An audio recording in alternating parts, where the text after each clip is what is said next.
नमस्कार, बाखबर में आपका स्वागत है। मैं हूं राघवेंद्र सिंह। बाखबर में आज हम बात करने जा रहे हैं मध्य प्रदेश के असंतोष वाले वातावरण में सियासी मामला चल रहा है और नामांकन पत्र दाखिल करने की अंतिम तारीख कल निकल चुकी है। अब शुरू हो गया है एक तरह से डैमेज कंट्रोल का गोल्डन आवर। ये चलेगा 3 दिन और इसमें बीजेपी कांग्रेस दोनों अपने बागी उम्मीदवारों को समझाएंगी, मनाएंगी। जिसे राजनीति में कहते हैं कि साम दाम दंड भेद सारे अस्त्रों का प्रयोग किया जाएगा और इसके बाद अगर कोई नहीं मानेगा तो फिर फैसला चुनावी मैदान में होगा।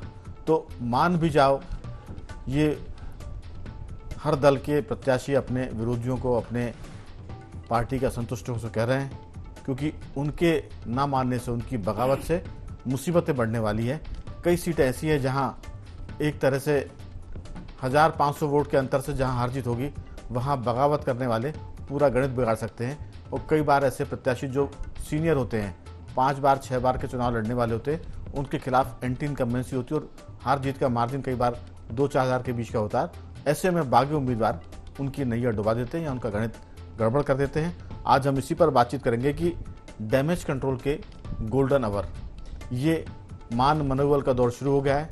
मध्य प्रदेश में 3832 उम्मीदवारों ने नामांकन पर्चे दाखिल किए हैं और सेफ साइड के चक्कर में हर उम्मीदवार ने, ना सही लेकिन कुछ उम्मीदवारों ने एक से ज़्यादा पर्चे दाखिल किए और ये संख्या जो है वो 4359 नामांकन पत्रों की है। भोजपुर के बारे में बता दें कि भोजपुर सीट से भाजपा प्रत्याशी का दोपहर तक जो खबर थी, शाम तक, वो उनका नामांकन पत्र होल्ड पर रख लिया है, क्योंकि उनके 2 नामांकन पत्र दाखिल हुए थे और दोनों में कुछ जानकारियाँ अलग अलग थी।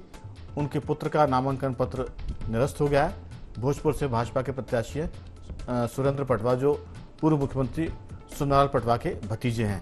आज इसी पर विस्तार से बात करेंगे कि आखिर ये मान मनोबल का दौर है, ये कितना कामयाब होगा, कितना कारगर होगा उन उम्मीदवारों को जो चुनाव में पार्टी के अधिकृत प्रत्याशी के तौर पर अपनी किस्मत आजमा रहे हैं। हमारे साथ चर्चा करने के लिए स्टूडियो में मौजूद है इस मुद्दे पर सामाजिक कार्यकर्ता कमल राठी जी, मध्य प्रदेश के वरिष्ठ पत्रकार देवदत्त दुबे जी और सामाजिक सरोकार से जुड़े ग्रामीण परिवेश और वैश्विक विषयों के जानकार रमेश सिंह जी टेलीफोन लाइन पर हमारे साथ हैं। और उसके बाद थोड़ी देर में जुड़ेंगे स्काइप पे मध्य प्रदेश के वरिष्ठ पत्रकारों में शामिल जयंत तोमर जी। जयंत तोमर जी से हमारा संपर्क 5 मिनट बाद होगा, लेकिन चर्चा की शुरुआत करेंगे देवदत्त जी आपके साथ। ये जो कहा जाता है, कई बार हाईवे पर एक्सीडेंट होते हैं, कई दफ़े किसी को हार्ट अटैक आता है घर पर या कहीं बाहर, तो उसके बाद के घंटे 2 घंटे डॉक्टर्स के हिसाब से कहा जाता है कि वो गोल्डन आवर होते हैं। तो सियासत के जो डॉक्टर वो बताते हैं कि नामांकन पत्र दाखिल होने के बाद नामांकन पत्र वापसी तक का जो टाइम है वो एक तरह से गोल्डन आवर है, गोल्डन डेज है उनके लिए, जो पार्टी के अधिकृत प्रत्याशी हैं।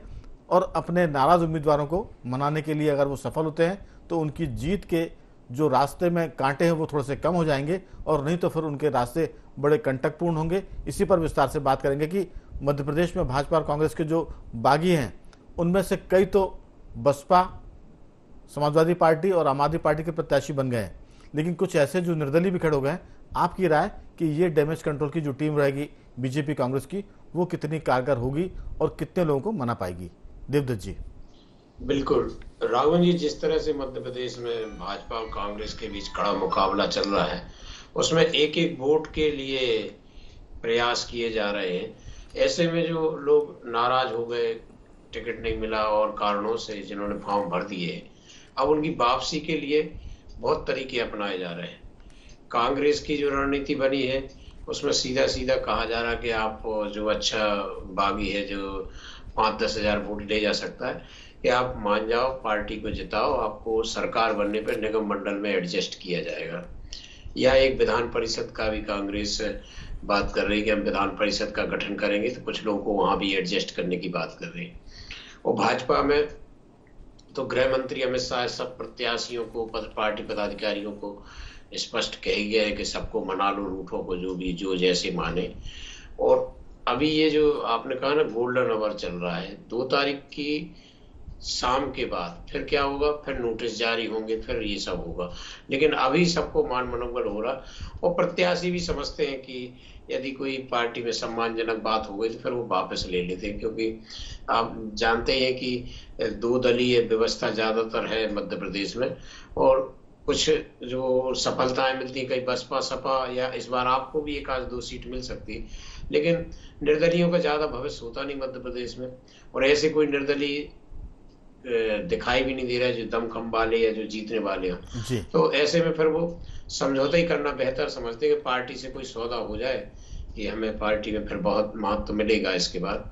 तो अभी तो बहुत प्रत्याशी भी हाथ पांव जोड़ रहे हैं, उनके समर्थक नेता सब लगे हुए हैं, और कुछ ने तो अपने स्विच ऑफ कर लिए हैं मोबाइल। वो अभी कल बिल्कुल खोलेंगे, जरा और इंतजार करवाएंगे, अपना महत्व बताएंगे। बिल्कुल और कुछ ने तो बिल्कुल कह ही दिया है कि हम कुछ भी हो जाए हम नहीं हटेंगे, लेकिन कुछ अभी इंतजार कर रहे हैं कि शायद कोई आए और हम मना ले जाए। जी। बिल्कुल। दरअसल देवदत्त जी क्या है कि एक सीट से कई उम्मीदवार मैदान में अपनी किस्मत आजमाते हैं, दावेदारी करते हैं। तो जब वो जनसंपर्क करते हैं, लोगों से बातचीत करते हैं, तो अब जो आपने कहा कि कुछ सौदेबाजी करेंगे, कुछ मान मनोबल के बाद पद मिलने की बात करेंगे।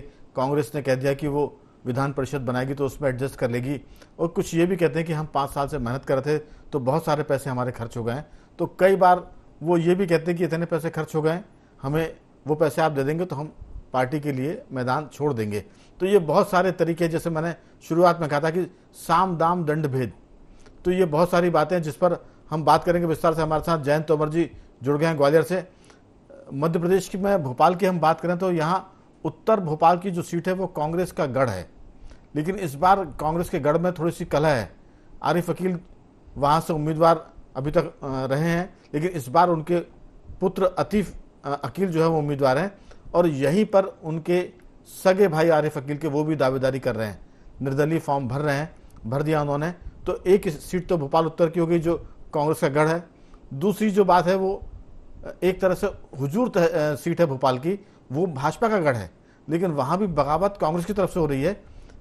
एक प्रत्याशी है जितेंद्र डागा, वो कांग्रेस के दावेदार थे, 5 साल से मेहनत कर रहे थे। उसके पहले वो हुजूर सीट से भाजपा के विधायक रह चुके हैं, वो बागी हो गए।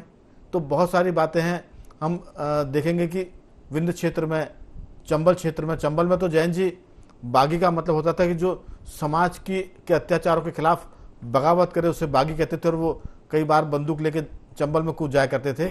उन्हें डकैत नहीं कहते थे, उन्हें कहते थे बागी। बागी का मतलब डकैत या चोर वैसे नहीं। तो व्यवस्था के खिलाफ जो बगावत करने वाले हैं, अब भाजपा या कांग्रेस के भीतर जो सिस्टम है जहां उन पर न्याय हुआ है, उसके खिलाफ जो बगावत करके मैदान में है, आपको क्या लगता है कि चंबल सहित, ग्वालियर चंबल सहित मध्य प्रदेश में बगावत के खिलाफ जो उम्मीदवार खड़े हुए हैं पार्टी के अधिकृत, उनके लिए ये एक तरह का गोल्डन आवर्स चल रहे हैं, गोल्डन डेज चल रहे हैं, 3 दिन 4 दिन। अगर ये मना पाए तो उनकी लड़ाई थोड़ी सी आसान हो जाएगी, नहीं तो रास्ते और मुश्किल भरे होंगे। जैन जी, आपकी राय? जी राघवेंद्र जी, हम देखते आए हैं कि पहले से ही कभी कभी निर्दलीय प्रत्याशी भी जीत के आते रहे जी। और ये निर्दलीय प्रत्याशी अगर जीत के आए हैं तो इसका सीधा सा अर्थ है कि उन्होंने अपने क्षेत्र में काम किया है, जनसंपर्क किया है, लोगों का स्नेह और प्रेम हासिल किया है।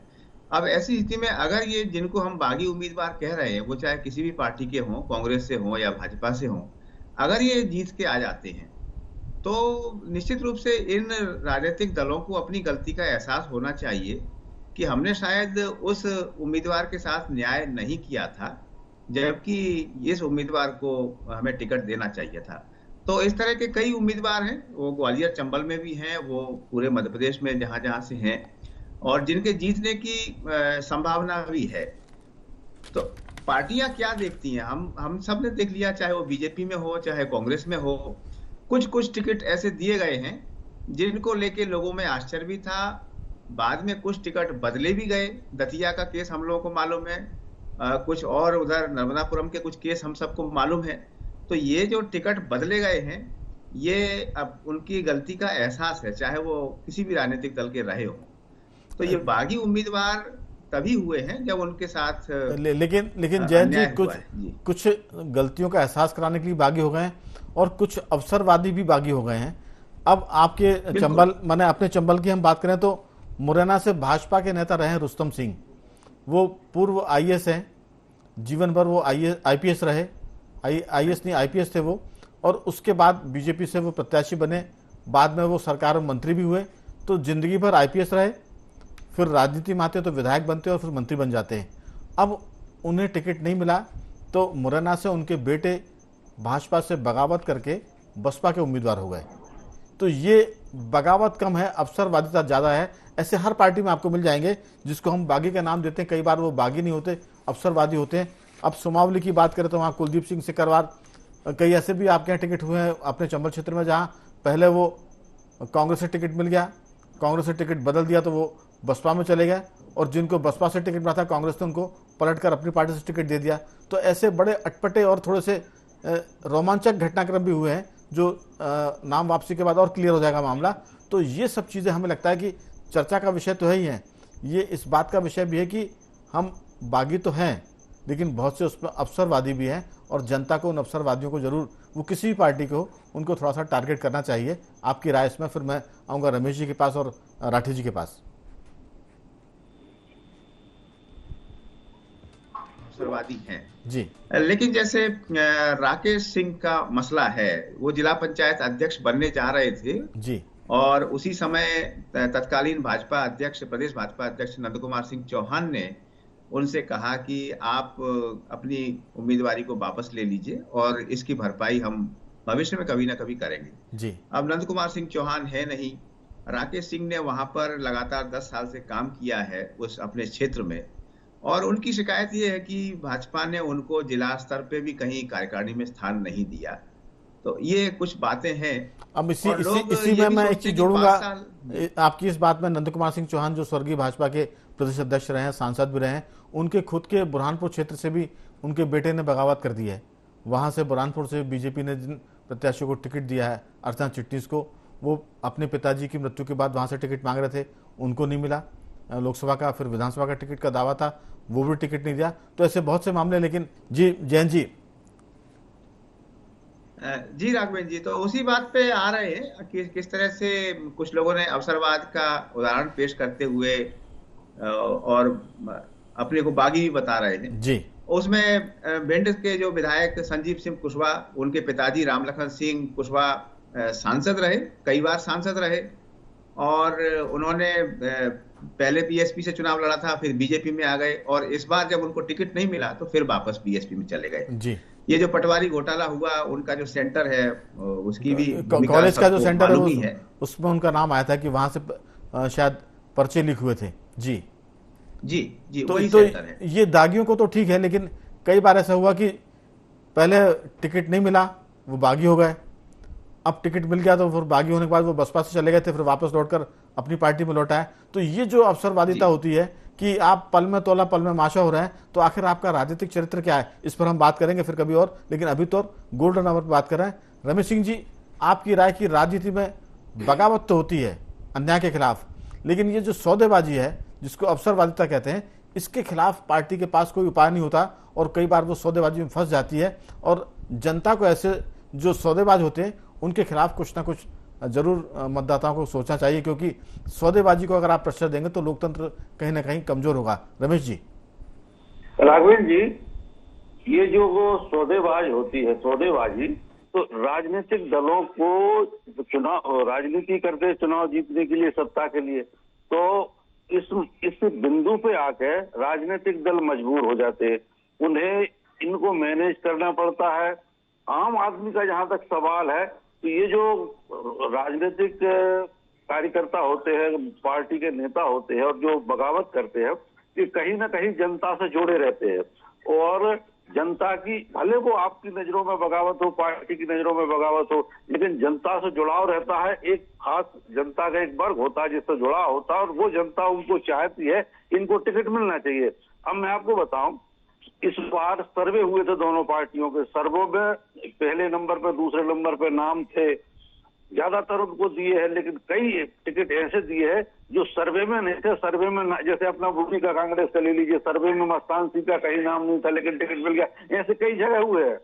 तो जिनको सर्वे में नाम थे, जो ग्राउंड पे खिलाड़ी थे, जिनने ग्राउंड पे काम किया था, उनको टिकट नहीं मिला और वो बागी हुए हैं।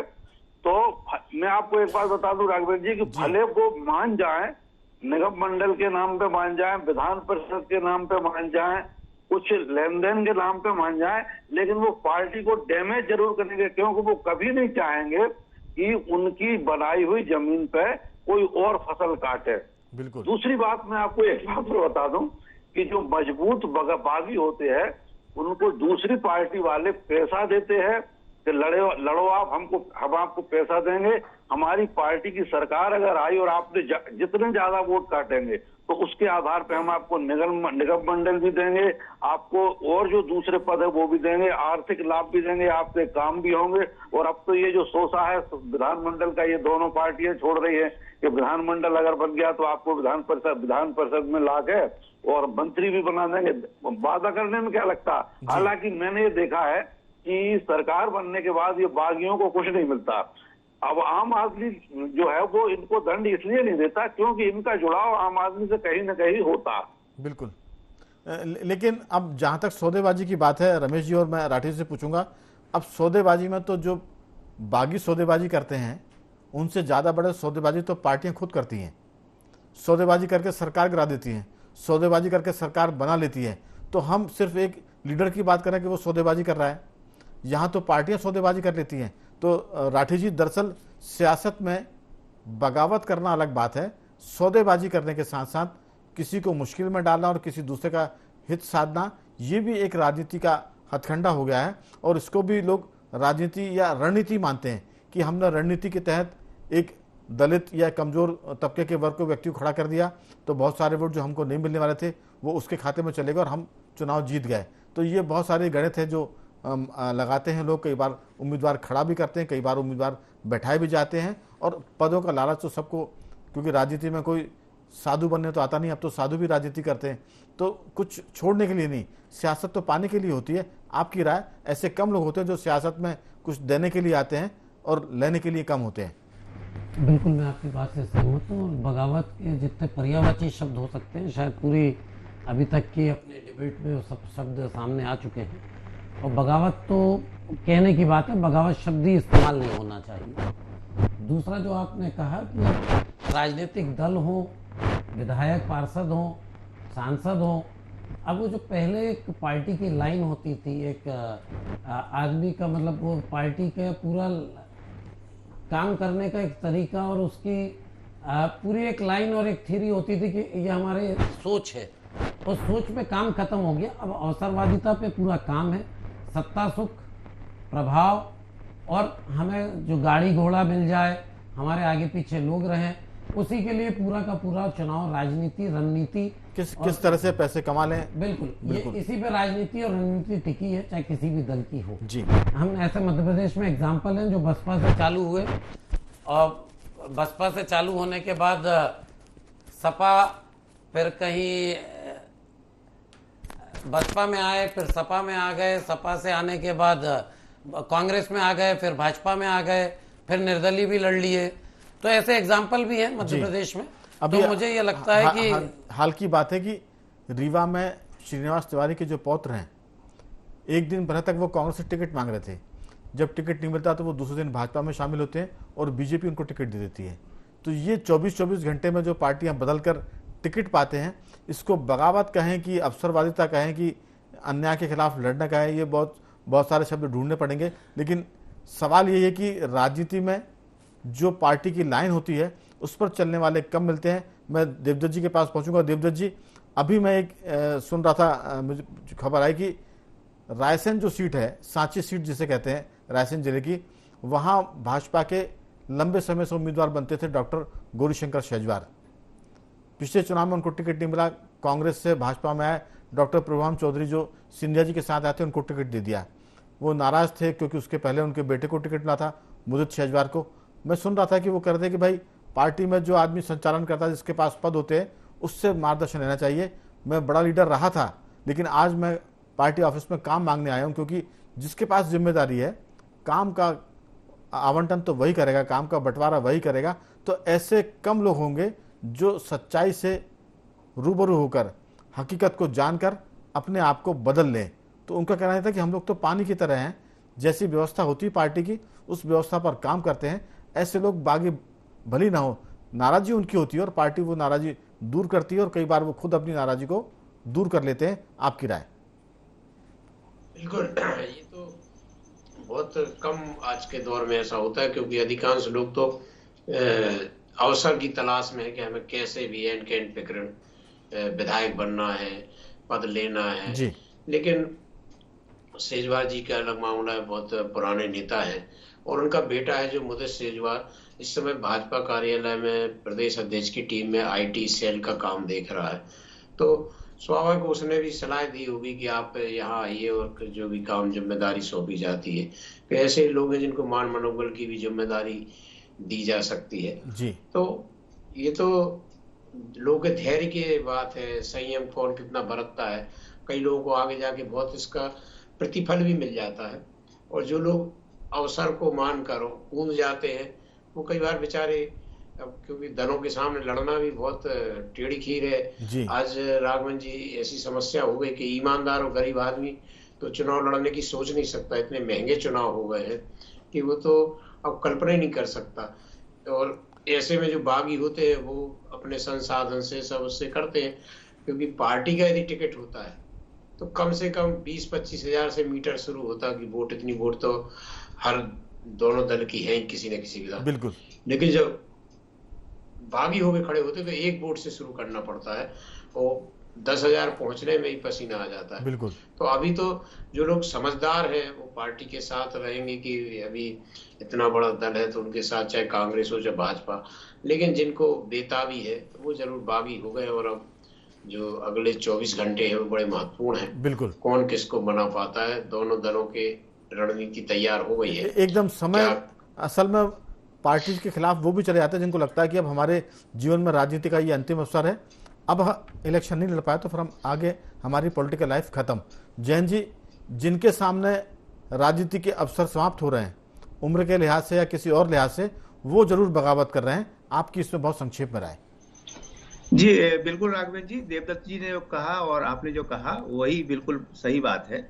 लेकिन यहाँ एक ही बात जोड़ना चाहूंगा कि जी अटल बिहारी वाजपेयी जी ने एक बार एक वोट से सरकार बननी बिगड़नी थी, उन्होंने कहा कि ऐसी सरकार को मैं चिमटी से भी छूना पसंद नहीं करूंगा। और वही पार्टी अब महाराष्ट्र में देखिए कि 2 दिन पहले जिसको भ्रष्टाचारी कहती है और 2 दिन बाद उनको शामिल कर लेती है। तो इस तरह के तमाम उदाहरण हमारे सामने आ रहे हैं, और जो लोग सिद्धांत की राजनीति करना चाहते हैं वो भी निराश हैं, उनको लगता है कि इसी तरह से चलेगा। और सबसे बड़ी बात कि सत्ता की राजनीति में सबका विश्वास हो चला है, भले उसमें कुछ मिले नहीं मिले वो अलग बात है। और जिस तरह से नामांकन फॉर्म भरते समय लोगों की संपत्ति के ब्यौरे आते हैं जी, वो देख के भी लोग चौंक जाते हैं कि आखिर ये राजनीति ऐसी भी है। संघर्ष की राजनीति का अब रास्ता खत्म हो गया है, अब सत्ता की राजनीति है। रमेश जी, 1-2 वाक्यों में आपकी टिप्पणी, बहुत छोटी सी। आज चाहे बागी हो और चाहे पार्टी का प्रत्याशी हो, हर आदमी सत्ता के लिए चुनाव लड़ रहा है, और अगर टिकट नहीं मिलता, बागी है, तो वो ये चाहता है कि उसे कोई पद मिले या पैसा मिले। सबसे बड़ा लक्ष्य पैसा है। संघर्ष या आदर्शवाद ये फालतू की बात है, सिर्फ पैसे, सबसे बड़ी प्राथमिकता पैसा है। राठी जी, बगावत भी कुछ पाने के लिए की जाती है, बहुत छोटी सी राय। सत्ता की राजनीति है और न मिलने पे कोई ना कोई वादा, कोई आगे की लोभ लालच ही उसको बनाए रखती है, बिल्कुल, उसी का नाम बगावत देती है। बिल्कुल, कुल मिलाकर कह सकते हैं कि हर पार्टी के लिए गोल्डन आवर चल रहे हैं मनाने के, और जो लोग सौदेबाजी करते हैं उनके लिए भी गोल्डन आवर है। जितने में मामला सेट हो जाए तो बाखबर में सिर्फ इतना ही। चारों मेहमानों को मैं धन्यवाद कहूँगा, रमेश जी आपका भी, देवदत्त जी, जैन जी और राठी जी आपका बहुत साधुवाद कि आपने चर्चा में हिस्सा लिया। बने रहिए हमारे साथ और देखते रहिए IND24।